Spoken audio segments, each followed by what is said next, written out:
का मेरे Nikhil study channel point पे स्वागत है।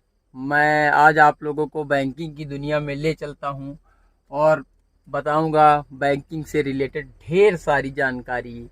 कैसे बैंक लोगों को कर्जा देता है, कैसे बैंक एफडी करवाता है, कैसे बैंक आरबीआई से पैसा लेता है, आरबीआई से लेके कैसे लोगों तक पहुंचाता है, वो ढेर सारी जानकारी आज मैं आप लोगों को बताने जा रहा हूँ।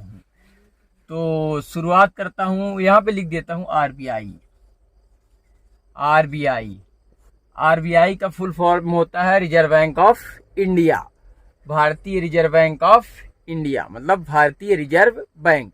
भारत का ये सेंट्रल बैंक है, केंद्रीय बैंक है। हर हर जो कंट्री का होता है एक सेंट्रल बैंक होता है, केंद्रीय बैंक होता है। वैसे भारत का ये आरबीआई जो है केंद्रीय बैंक है। तो भारत का केंद्रीय बैंक क्या है? आरबीआई है। आरबीआई जो है तो बैंकों को क्या देता है? लोन देता है। लोन मीन्स कर्जा देता है, कर्जा ब्याज पे। आरबीआई बैंक को आरबीआई बैंक को ब्याज पे क्या देता है? धन देता है। और बैंक क्या करते हैं? लोगों को, मान लीजिए ये कोई यहाँ पे आरबीआई है, ये मैं बना देता हूं आरबीआई। ये आरबीआई हो गया, ठीक। अब ये आरबीआई दे रहा है पैसा किसको?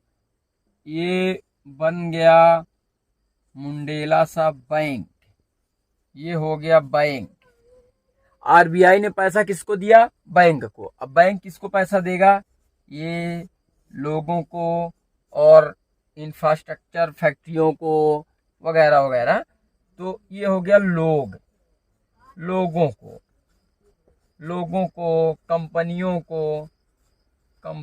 को या ईटीसी अन्य को। तो आरबीआई जो पैसा देता है वो बैंक को देता है। आरबीआई जो पैसा बैंक को देता है उस दर को रेपो रेट कहते हैं। यह 2 से 3 महीने में रेपो रेट बदलता रहता है, वो दर बदलती रहती है। और वह दर आरबीआई निश्चित करती है कि हम किस रेट पे बैंक को कर्जा देंगे। और जिस दर पे बैंक को आरबीआई कर्जा देती है, बैंक उससे ज्यादा बढ़ा के लोगों को कर्जा देते हैं। जैसे मान के चलिए कोई एक व्यक्ति है, वो दुकानदार है। कोई दुकानदार कहीं से थोक विक्रेता है, तो कहीं से गया, कोई माल खरीद के लाया अपनी दुकान में, फिर लोगों को चिल्लर दे रहा है, तो थोड़ा तो महंगा करेगा। तो ठीक वैसा ही काम बैंक का है। बैंक आरबीआई से क्या करता है? लोन पे कर्जा लेता, पैसा लेता है और फिर लोगों को बांटता है ज्यादा दर पे। मतलब आरबीआई से थोड़ा कम दर पे, कम ब्याज पे पैसा लेता है और लोगों को ज्यादा दर लगा के पैसा देता है। अब मान के चलिए, अच्छा बैंक के पास रिस्क भी बहुत रहता है। बैंक मान के चलिए 100 लोगों को, 100 लोगों को अगर कर्जा दिया है तो 5 लोग लेके पैसा फरार हो जाते हैं। 5 लोग पैसा लेके फरार हो जाते हैं। बैंक का पैसा पूरा का पूरा वापस नहीं आता है। अब आप कहेंगे कि बैंक का पैसा पूरा का पूरा वापस नहीं आता, तो फिर बैंक तो घाटे में चला जाता होगा। हाँ, तो कभी कभी बैंक डूब जाता है, इसी को कहते हैं बैंक घाटे में चला गया है। तो उस कंडीशन में आरबीआई फिर बैंक को संभालती है। अब वो फिर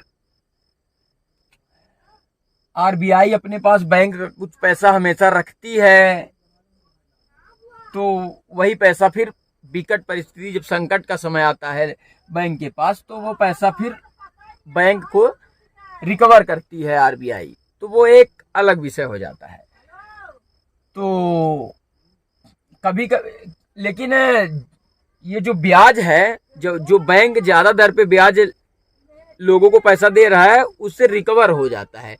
5 लोग अगर लेके डूब भी जाते हैं तो भी बैंक फायदे में हमेशा रहता है। वो मान के चलता है बैंक कि 100 लोगों को अगर मैं कर्जा दे रहा हूं तो 5 लोग लेके डूब जाएंगे तो भी मुझे फायदा होगा, ऐसा बैंक मान के ही चलता है। ठीक है ना? ये हो गई बैंक की, लोगों की बात हो गई। अब दूसरी बात ये है कि आरबीआई में अच्छा, महंगाई बढ़ाने घटाने का काम आरबीआई कैसे करती है? मान के चलिए मार्केट में महंगाई बढ़ाना है आरबीआई, तो कैसे काम करती है? जैसे मान के चलिए मार्केट में महंगाई बढ़ाना है तो आरबीआई क्या करेगी? महंगाई बढ़ाना है ना, तो आरबीआई क्या करेगी कि बैंक को पैसा कम देगी। ये जो बैंक है आरबीआई कहेगी कि हमारे पास पैसे है ही नहीं, बैंक को पैसा कम देगी। और जब बैंक को पैसा कम देगी, नहीं उल्टा हो गया, जब महंगाई बढ़ाना होगा तो ये आरबीआई बैंक को पैसा ज्यादा देगी। आरबीआई बैंक को पैसा ज्यादा देगी, कहेगी कि आइए हमारे पास पैसे लीजिए, कम दाम में पैसे लीजिए। बैंक को कहेगी कि कम दाम में पैसे लीजिए, तो बैंक जाएगा आरबीआई के पास, कम दाम पे पैसा लेगा। और जब बैंक को कम दाम में पैसा मिलेगा तो लोगों को सस्ते दर पे वो पैसा बैंक लोगों को देगा।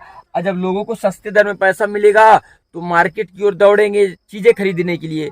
और जब मार्केट की ओर लोग दौड़ेंगे चीजें खरीदने के लिए तो चीजों की डिमांड बढ़ेगी। और जब चीजों की डिमांड बढ़ेगी तो महंगाई तो ऑलरेडी बढ़ेगी। जैसे मान के चलिए ये कोई पेन है, अगर इसको एक कोई व्यक्ति है खरीदने जा रहा है और इधर से दूसरा भी व्यक्ति उसी चीज को खरीदने के चला गया, तो इसकी कीमत क्या हो जाएगी? बढ़ जाएगी। इसकी कीमत क्या हो जाएगी? बढ़ जाएगी।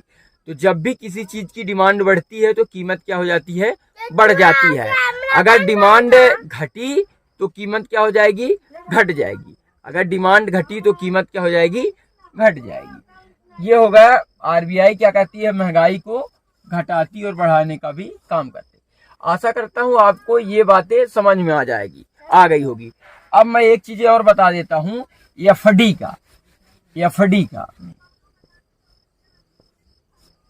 कराने लोग जाते हैं। सोचते हैं लोग कि हमारे पास पैसा बचा हुआ है तो चलो हम उससे कुछ ब्याज कमा लेते हैं। उससे कुछ क्या करते हैं? ब्याज कमा लेते हैं। उस पैसे से हम कुछ ब्याज कमा लेते हैं। तो मान के चलिए कि किसी ने 6,000 रुपए बैंक के पास जमा किए, तो 3% की दर से 6,000 गुणे 3/100 और ये 2 6 3 18 180 रुपए बने। 180 रुपए बने एक महीने के, 180 रुपए बने। अगर ईयरली निकाला जाए तो 1 वर्ष का है। अगर 1 वर्ष का ईयरली निकाला जाए तो 1 वर्ष का 180 रुपए है 6,000 का। तो कुछ लोग लेकिन जिसको पैसा सिर्फ एफडी से कमाना है तो वो सिर्फ एफडी करा देता है। लेकिन जिनको वास्तव में पैसा कमाना है वो कभी बैंक के पास एफडी कराने नहीं जाते। वो पैसा इन्वेस्ट करते हैं व्यापार में। अब कहोगे व्यापार क्या है? जैसे कोई प्रॉपर्टी खरीदना, फिर उसको बेचना, साल 6 महीने रख के उसको बेचना, ये हो जाता है बिजनेस। और एफडी करा के वो करना, ये नॉर्मल, मतलब कि कोई मेहनत ना करो, बैंक में जाके आप एफडी करा दो तो कुछ ना कुछ पैसे आपको बच जाता। आशा करता हूँ आपको ये वीडियो समझ में आया होगा। ज्यादा हमारे पास समय नहीं थी तो मैं सोचा चलो कम समय में वीडियो बना देते हैं ताकि आप लोगों को समझ में आ जाए कि एफडी कैसे कराएं और बैंक से लोन कैसे मिलता है। अच्छा हाँ, एक बैंक रन की स्थिति होती है जब बैंक डूबने लगता है, वो बता देता हूं आपको। जब बैंक डूबने लगता है तब की स्थिति कैसे हो जाती है। बैंक रन की स्थिति जब होती है वो बता देता हूं। मान के चलिए जब बैंक डूबने लगता है तो पता कैसे नहीं चलता। मान के चलिए union bank of India, example के लिए ले रहा हूं, नहीं तो फिर यूनियन बैंक वाला जाके कंप्लेंट डाल देगा कि तूने ऐसा क्यों बोला। एग्जाम्पल के तौर पे मान के चलिए यूनियन बैंक ऑफ इंडिया डूबने वाला है, तो पता कैसे नहीं चलती है कि यूनियन बैंक ऑफ इंडिया डूबने वाला है। मान के चलो अगर यूनियन बैंक ऑफ इंडिया डूबने वाला है और किसी को पता चल गया, वो दौड़ के जाएगा अपने मौसा को बता देगा कि मौसा जी यूनियन बैंक ऑफ इंडिया डूबने वाला है।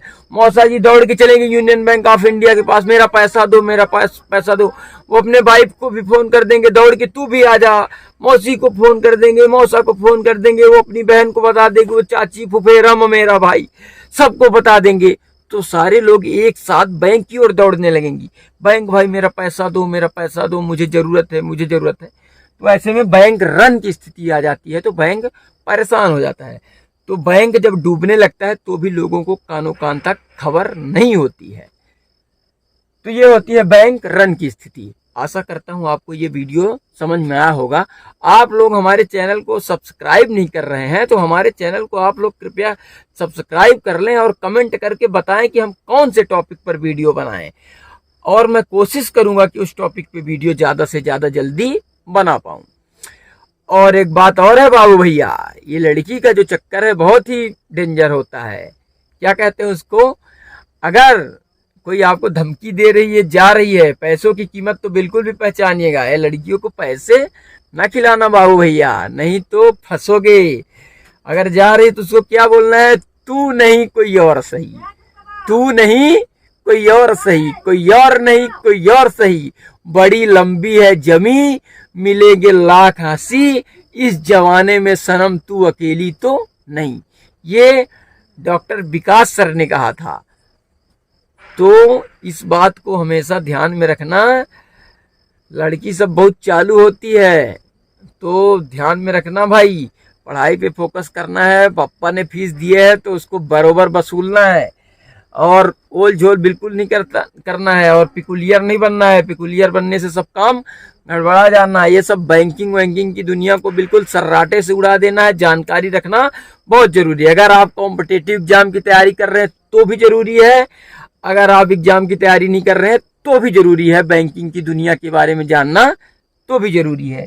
मान लीजिए आपको कोई कभी पागल नहीं बना पाएगा, आपको कोई फालतू नहीं समझेगा कि आप बैंक के बारे में नहीं जान रहे हैं। हर आदमी का बैंक अकाउंट होता है, तो अपने इतना तो कम से कम बेसिक नॉलेज रखना जरूरी है। ठीक है, धन्यवाद।